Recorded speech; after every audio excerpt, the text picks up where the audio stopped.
Welcome once again to M5's English language learning program, Let's Speak English. I'm Gav Duncan and I'm here on your TV screen to help you learn English. Now, are you sitting comfortably? Yes? Good. And are you ready for today's lesson? Yes? Good. Okay, well, let's learn English together. Now, what did we look at yesterday? Can anyone remember?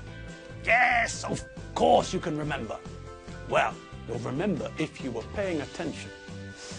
Okay, so yesterday we looked at a new use for the present continuous tense, didn't we? We saw that although we normally use the present continuous for things which are happening now, I'm talking to you, I'm waving my arms about like a lunatic.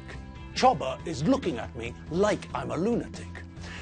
We can also use the present continuous to talk about the future, not just the present. Now, we can't just replace will and going to with the present continuous and hope that everything will be all right. No, it's not that simple. When we talk about the future in English, most of the time, we still use the two future forms of will and going to. But we can use the present continuous to talk about a plan in the future in a very similar way to going to. When we use the present continuous to talk about the future, the form doesn't change. It's still the verb to be. I am, you are, he is, she is, it is, we are, you are, and they are.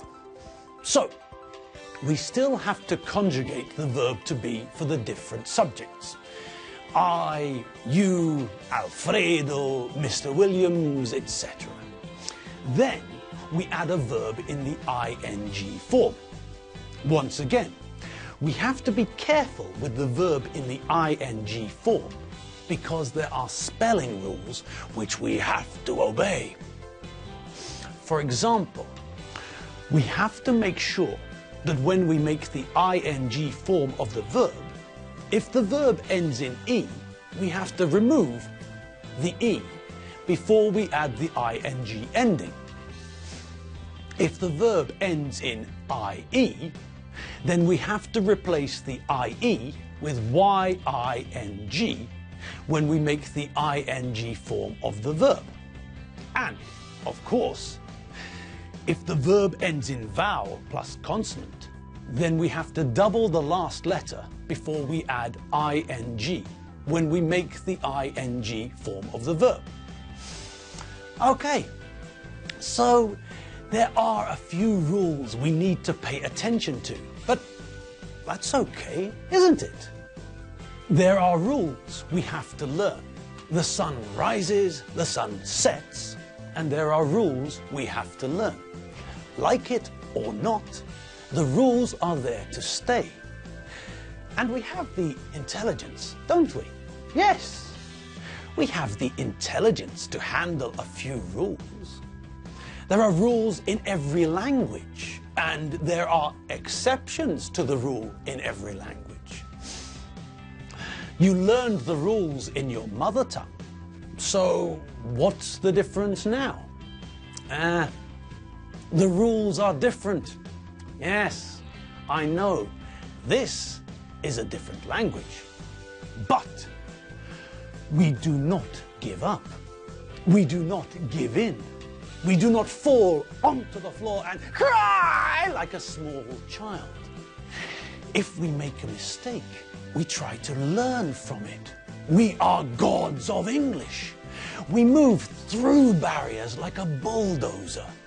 We never give up. Never. If you feel like giving up, then think again. You are a shark. If you stop, you die. But we don't want to die, do we? No. Okay, so we keep on moving, day after day, hour after hour, minute after minute. And the English will get harder. And there will be things that we don't understand. And so what?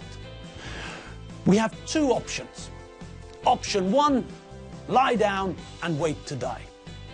Option 2, pull our socks up and study what we don't understand. Look at it again and again, as many times as necessary. Watch the videos again and again. Study the vocabulary lists again and again. And last, but obviously the most important, work out what it means. When you were at school, did the teachers pour everything into your brain? No. You had to work to learn. You had to try to understand. The teachers wanted to see you work things out. This is no different. You are in control. You decide about what you understand and what you don't. Be a shark. Be a bulldozer. Never give up. Never surrender. You can do this. Okay, enough of the pep talk. Let's get back to the present continuous for the future.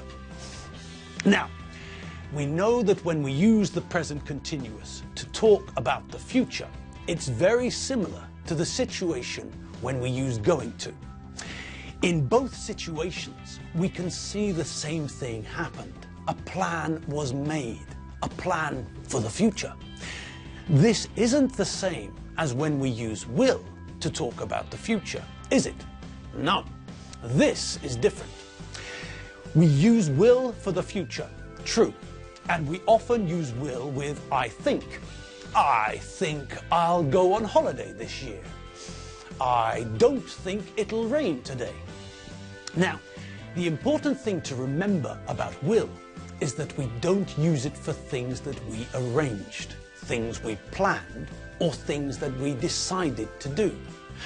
Will is perfect, however, for talking about things that we decide at the time of talking, spontaneous decisions.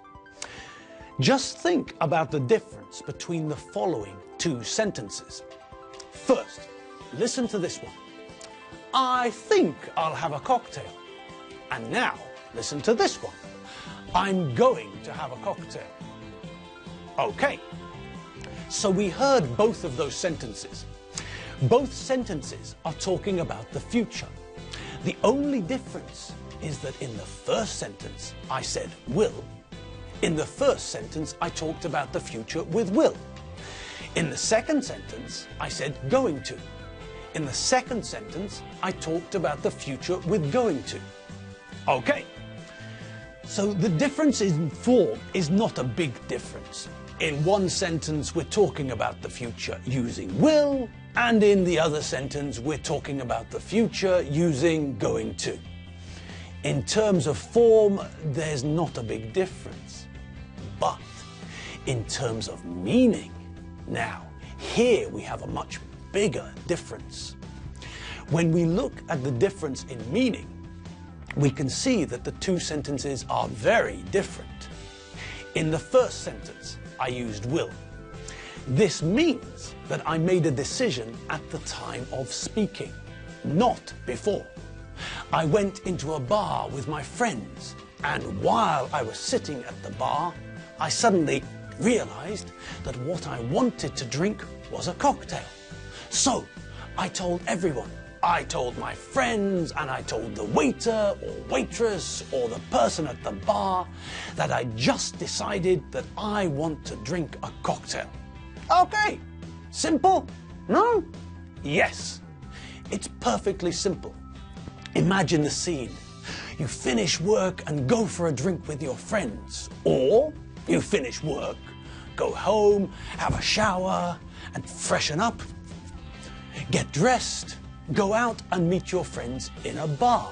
Then, when you're sitting in the bar wondering what to drink,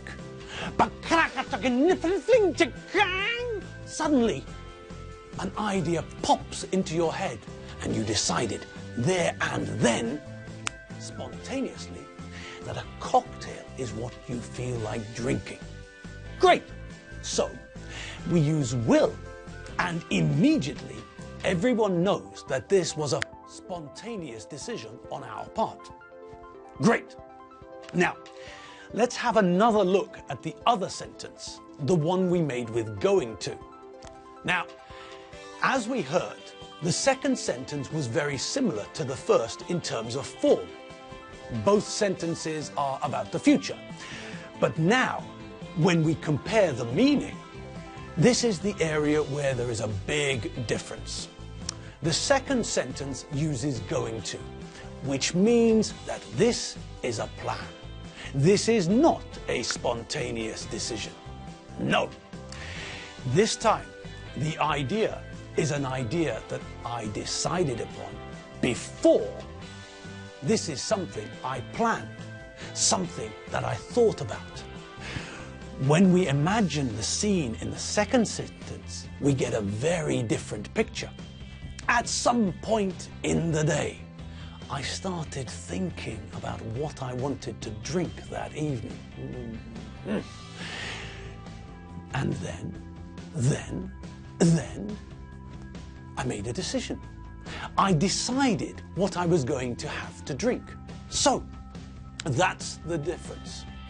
One of the main differences between will and going to is the fact that will is used for spontaneous decisions, decisions we make at the time of speaking, and going to is used to talk about decisions which were made in the past. We still use them both to talk about the future, but going to is planned. Now, next lesson, we're going to look at some more examples of the future, and we're going to check that we know when we have to use will and when we have to use going to. We're also going to learn a little bit more about using the present continuous tense to talk about the future. But for now, yes, the time has come. It's that time again.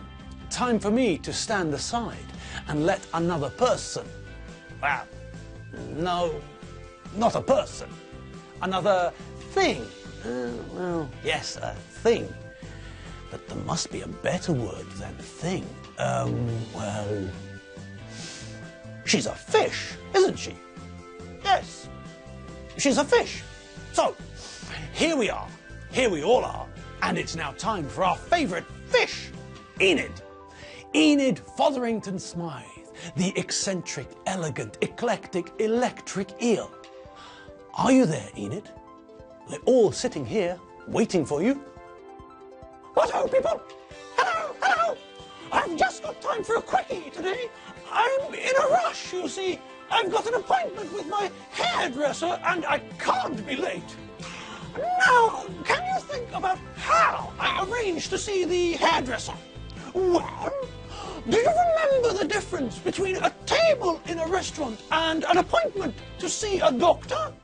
Yes, I book a table, but I don't book a doctor. With a doctor and with other services like a hairdresser or a massage, I don't book the person, I book an appointment. I make an appointment. I organise a meeting to go to the hairdresser. So, I phoned the hairdresser and I asked when she could see me. She was busy this morning, but she had some free time in the afternoon. So I said that I'd go in the afternoon. I booked an appointment, and now, oh, good gracious, I'll have to get a move on or I'll be late. I'm off. Bye. Ooh, blimey. That was quick, wasn't it? Enid was in and out of the studio in a flash. Crikey! Okay, well, she's gone now, so it's just us again.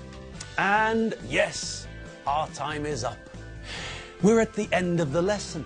Our 15 minutes, our quarter of an hour is finished. And we're going to close the studio for the day. So, all that's left is for me to say goodbye. Goodbye! Okay, thanks for watching M5's English show, Let's Speak English. I had fun. I hope you had fun too. I'm Gav Duncan. I'm not Master Ken. and I'm not the son of Zorn. I'm Gav Duncan, and I'll see all of you tomorrow. See you later. Have fun. Bye.